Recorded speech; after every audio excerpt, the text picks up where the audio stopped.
Okay, got a 2012 Audi A5. Was having issues with misfiring after we installed the water meth setup. It would misfire at idles, it would misfire under loads, big backfires all the time, acting like it was burning fuel off in the tailpipe.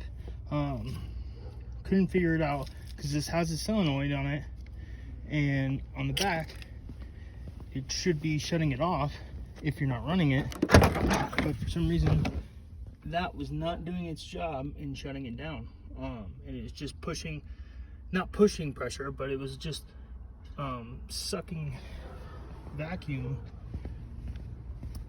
and water meth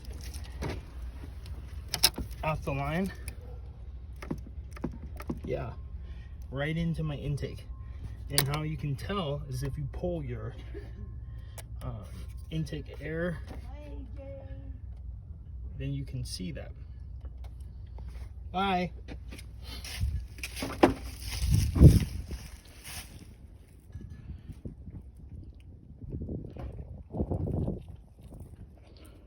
So we went ahead and pulled it off for now.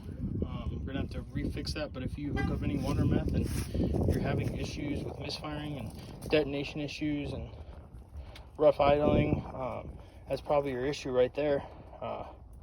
So go ahead and figure it out and get it rerouted up, wired up, so it works correctly. Hope this helps someone. Bye.